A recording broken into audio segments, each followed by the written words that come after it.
വിചിന്തനം 2. ജീവിത പ്രശ്നങ്ങൾക്കുള്ള പരിഹാരം ഒറ്റവാക്കിൽ. ഐതിഹാസികം എന്ന് വിളിക്കാവുന്ന വിധത്തിൽ 1972 കേരളത്തിൽ ഒരു സമരം നടക്കുകയുണ്ടായി. വിദ്യാഭ്യാസ രംഗത്തിലായിരുന്നു ആ സമരം. ആ സമരത്തിന്റെ കേന്ദ്രം തൃശൂർ ആയിരുന്നു. നേതാവ് ഒരു വിധത്തിൽ പറഞ്ഞാൽ ദിവംഗതനായ കുണ്ടുകുളം പിതാവ് ആസൂത്രിതമായി വളരെ ബൃഹത്തായ രീതിയിൽ ഒരു റാലി സമരത്തിന്റെ ഭാഗമായി സംഘടിപ്പിക്കപ്പെട്ടു. തൃശൂർ തോപ്പിൽ സ്റ്റേഡിയത്തിൽ നിന്ന് റാലി പുറപ്പെട്ട് സ്വരാജ് റൗണ്ട് ചുറ്റി പൊതുസമ്മേളന വേദിയായ തേക്കിൻകാട് മൈതാനിയിൽ പ്രവേശിക്കുക. ഇതാണ് റാലിയുടെ ഉദ്ദേശമായിരുന്നത്. റാലി പുറപ്പെട്ടു. അവിഭക്ത തൃശൂർ രൂപതയിലെ ഇടവകയിൽ നിന്ന് ധാരാളം വിശ്വാസികൾ റാലിയിൽ പങ്കെടുക്കുന്നതിന് വേണ്ടി ഒഴുകിയെത്തിയിരുന്നു.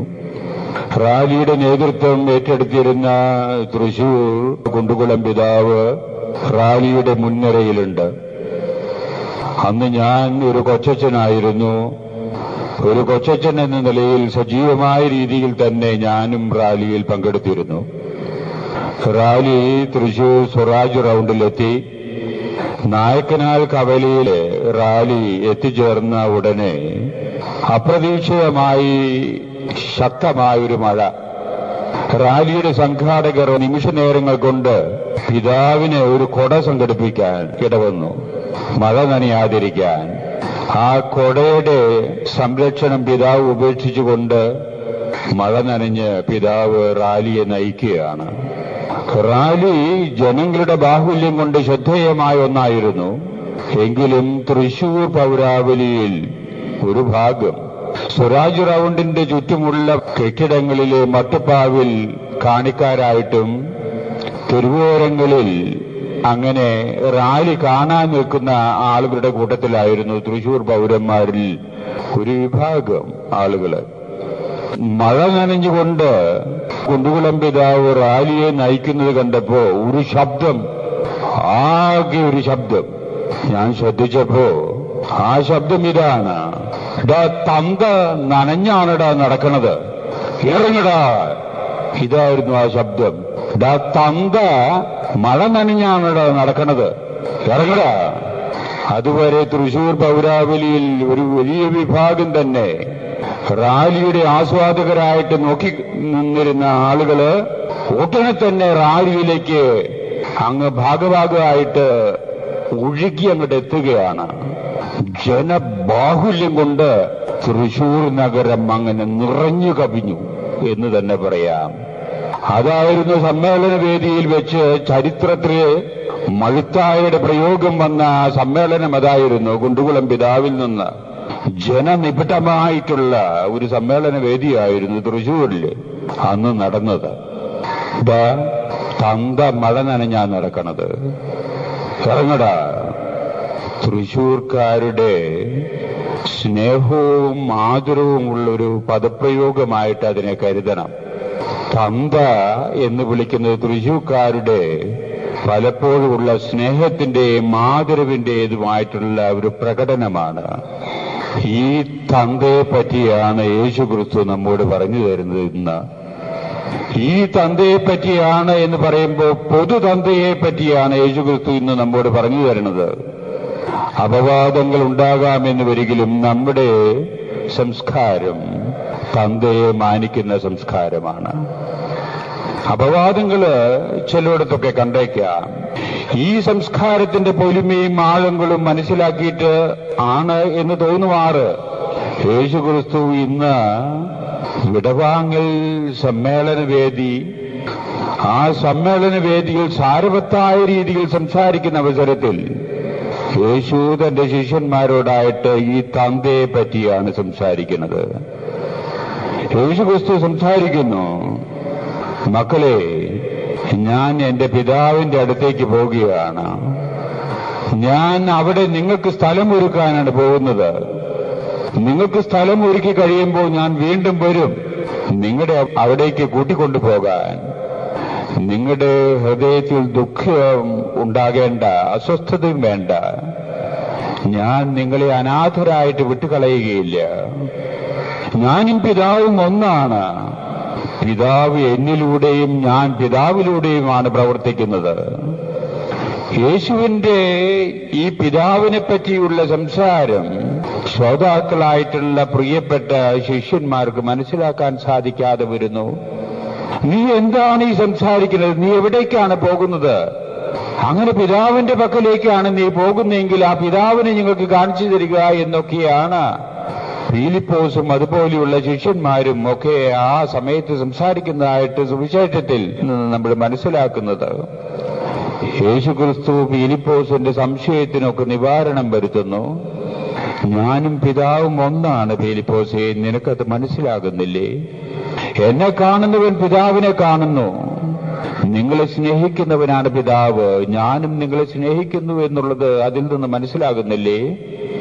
നിങ്ങൾ എന്തെങ്കിലും എന്റെ നാമത്തിൽ പിതാവിനോട് ചോദിച്ചാൽ തീർച്ചയായിട്ടും അത് ചെയ്തു തരും. പിതാവ് നിങ്ങൾക്ക് വേണ്ടിയാണ് എന്നെ ഈ ലോകത്തിലേക്ക് അയച്ചിരിക്കുന്നത്.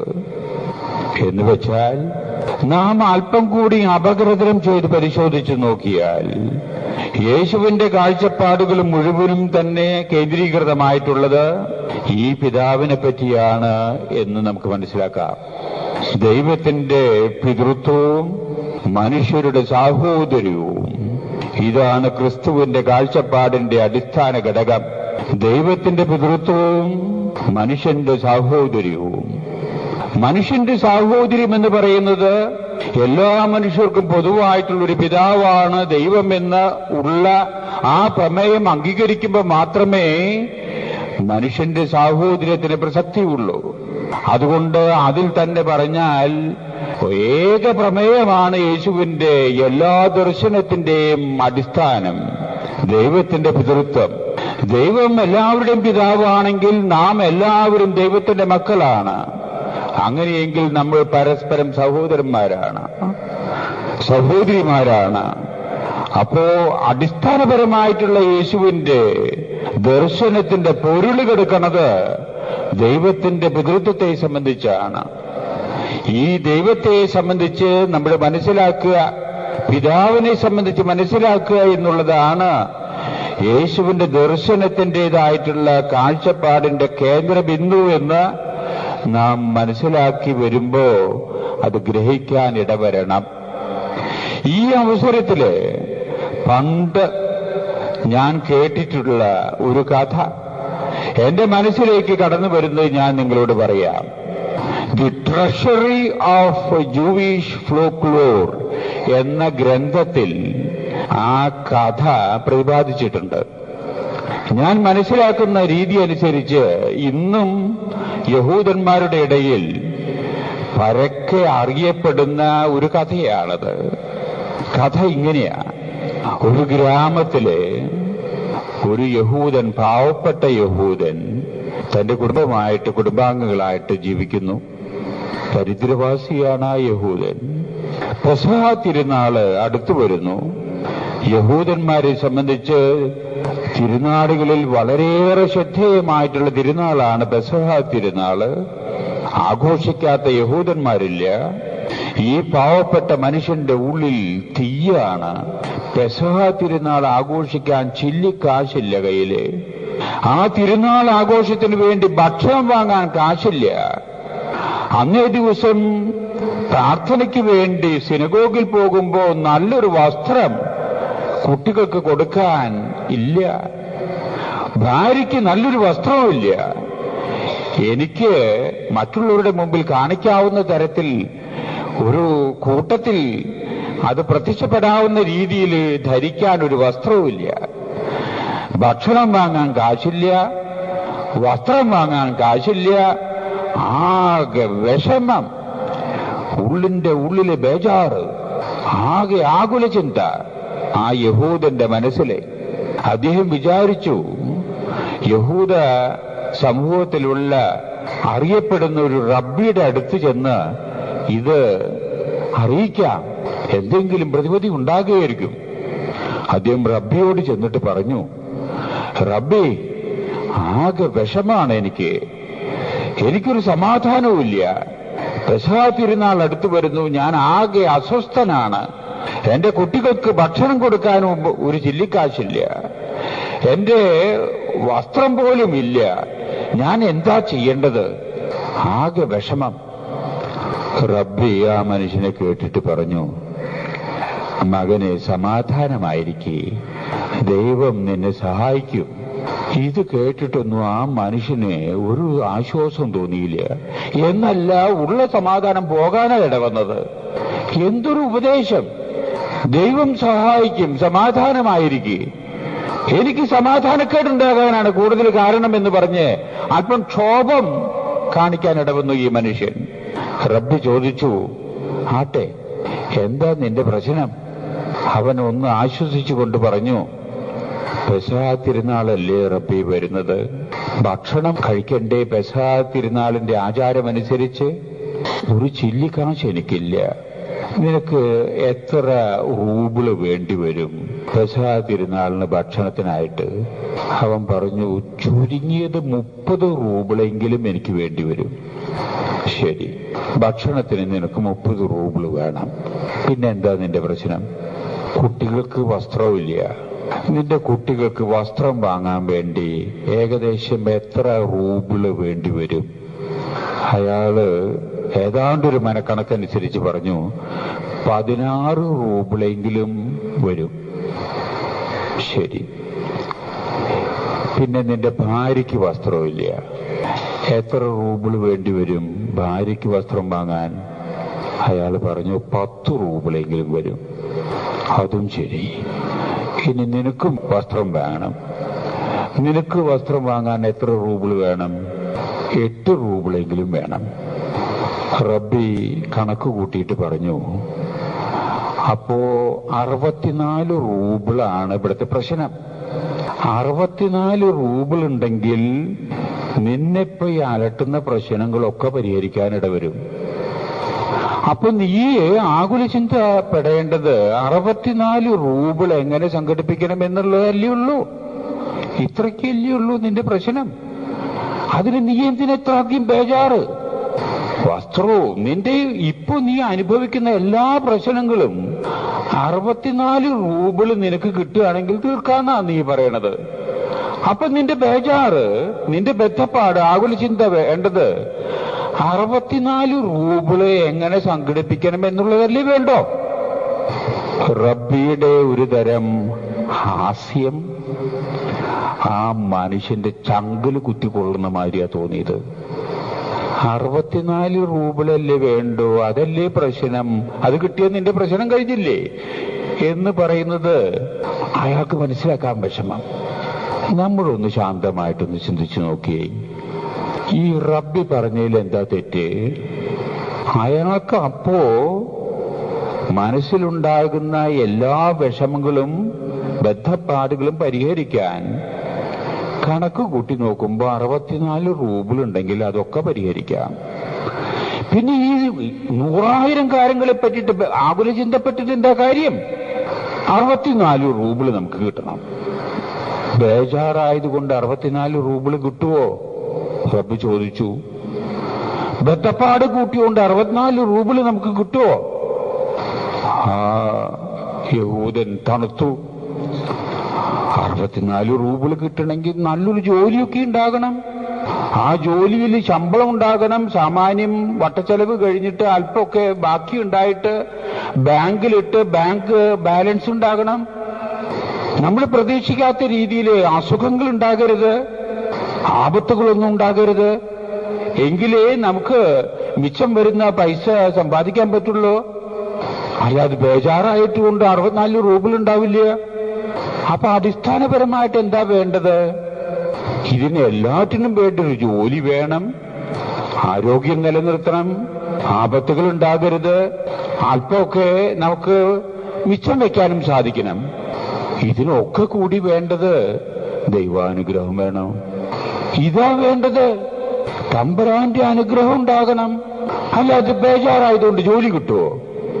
ബഹളെടുത്തുകൊണ്ട് നമുക്ക് മിച്ചം ഉണ്ടാവുമോ? ആകെ ബഹളെടുത്താൽ ഉള്ളതും കൂടി ആരോഗ്യം പോവല്ലേ ഉള്ളൂ. അപ്പൊ തമ്പുരാന്റെ അനുഗ്രഹം നമുക്കുണ്ടാകണം. അപ്പൊ തമ്പുരാന്റെ അനുഗ്രഹം എങ്ങനെയാണ് നമുക്കുണ്ടാകേണ്ടത് എന്ന കാര്യത്തെപ്പറ്റി ആയിരിക്കണം താങ്കളുടെ ആകുല ചിന്ത. അതുണ്ടായിക്കഴിഞ്ഞാൽ എല്ലാം ആയി.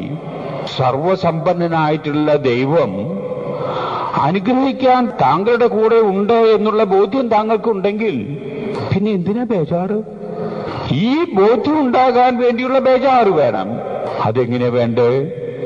തമ്പുരാനിൽ കേന്ദ്രീകൃതമായിട്ടുള്ളൊരു ജീവിതം താങ്കൾ നയിക്കണം. അപ്പൊ തമ്പുരാന്റെ അനുഗ്രഹം താങ്കളോട് കൂടി ഉണ്ടാകും. തമ്പുരാനിൽ കേന്ദ്രീകൃതമായിട്ടുള്ള ജീവിതം നയിക്കാതെ തനിക്ക് തോന്നിയ വിധത്തിൽ നയിച്ചാൽ തമ്പുരാൻ തന്നെ അനുഗ്രഹിക്കുമോ? അപ്പൊ തന്റെ ബദ്ധപ്പാടിന്റെയും ആകുല ചിന്തയുടെയും അടിസ്ഥാനപരമായിട്ടുള്ള അന്വേഷണം ചെന്ന് ചേരേണ്ടത് തമ്പുരാനിൽ കേന്ദ്രീകൃതമായിട്ടുള്ളൊരു ജീവിതം താങ്കൾ നയിക്കുന്നുണ്ടോ ഇല്ലേ? ഇത് തന്നെയല്ലേ യേശുക്രിസ്തു അന്യത്ര പറഞ്ഞത്? നിങ്ങൾ എന്ത് ഭക്ഷിക്കും, എന്ത് കുടിക്കും, എന്ത് ധരിക്കും, എവിടെ നിങ്ങൾ വസിക്കണം എന്നതിനെ സംബന്ധിച്ച് അതിയായ ആകുല ചിന്ത വേണ്ട. ഇതൊക്കെ നിങ്ങൾക്ക് ആവശ്യമാണെന്ന് നിങ്ങൾക്ക് ജീവൻ തന്നവൻ അറിയാം. നിങ്ങൾ ദൈവത്തിന്റെ കാര്യം അന്വേഷിക്കുവിൻ, അവിടുത്തെ നീതി അന്വേഷിക്കുവിൻ, മറ്റെല്ലാം സമൃദ്ധമായിട്ട് നിങ്ങൾക്ക് നൽകപ്പെടുമെന്ന് യേശുക്രിസ്തു പറഞ്ഞതിന്റെ അർത്ഥം ഇതല്ലേ? റബ്ബി യേശുക്രിസ്തു പറഞ്ഞതൊന്നും റബ്ബി ആ യഹൂദനോട് പറഞ്ഞില്ല. കാരണം യേശുക്രിസ്തു റബ്ബിക്ക് വിരോധിയാ. പക്ഷേ വിശുദ്ധ ഗ്രന്ഥത്തിലും ഇത് തന്നെ വേറെ വിധത്തിൽ രേഖപ്പെടുത്തി വച്ചിരിക്കുന്നത് റബ്ബി ആ മനുഷ്യന്റെ ശ്രദ്ധയിൽപ്പെടുത്തുകയാണ്.